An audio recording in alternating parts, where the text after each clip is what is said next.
Hello. Hi, how are you? Thank you. Hi, fine. So before we start for the Golden Globe, Brady, you absolutely deserve it. Hmm. Congratulations. Thank Thank you you very much. Thank you Thank so you. Thank much. you. So I would like to ask you, childhood, so childhood of a leader, Mm. Vox Lux. All of your movies deal with decisive moments in our history. So why the second post-war period for the Brutalist? We had wanted to do a film on the post-war years for a long, long time. And we'd also wanted to make a film on architecture for a long time. So we felt that, to make a film on the post-war years, via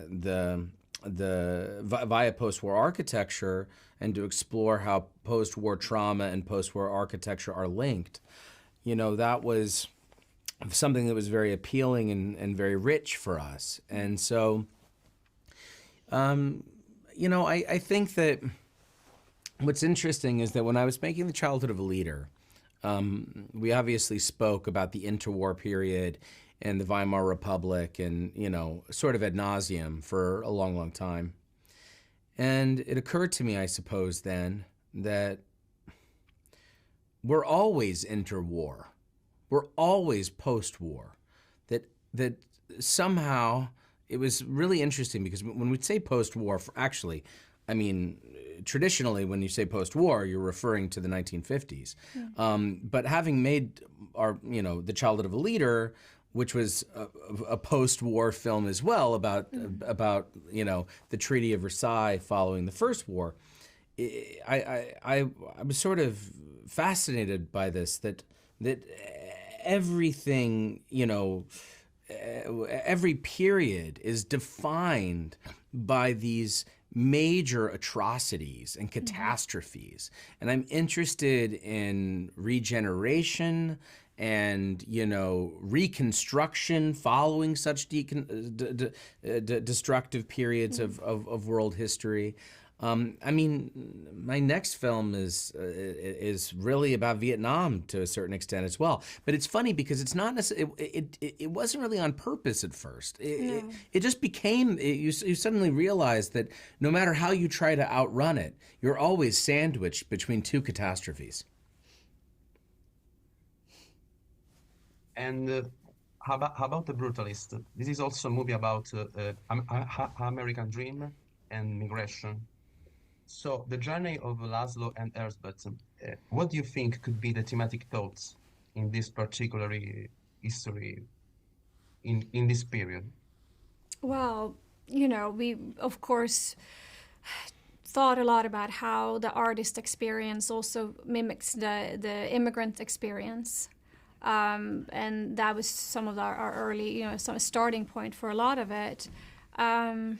I moved to America when I was in my late teens, and I came from Norway, a very different background from our characters. But I do know it was easy for me to access the idea of working, figuring out how to be a professional in your second language, trying to communicate well as an intellectual in a second language, the awkward, the clumsy, ness of that. And I always say I'm a better writer than I am a speaker. So I felt it was accessible to us, especially to me, to write those characters and what that is like when you kind of feel like a fool, half the time, or if you're tired, like I am right now, and you're trying to find the right words.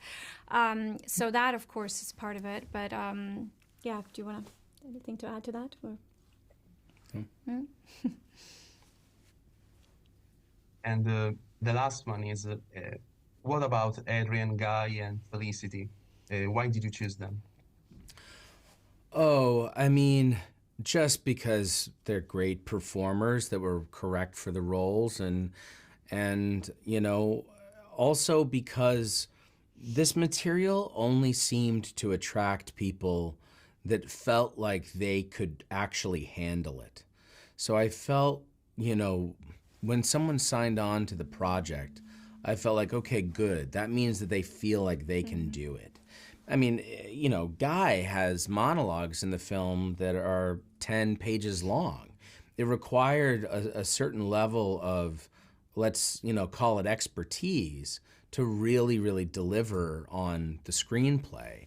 And so I feel that the movie, in a way, was sort of self-selecting because, you know, the between the accents and the text itself, it was so challenging that, you know, it only attracted people that were really up for the challenge. And all and you know, that is extended to Alessandro Nivola, Isaac de Boncale, Joe Alwyn, the entire team. Thank you so much. Thank And you. absolutely, this is a masterpiece. Thank you. Thank you. Thank you so much.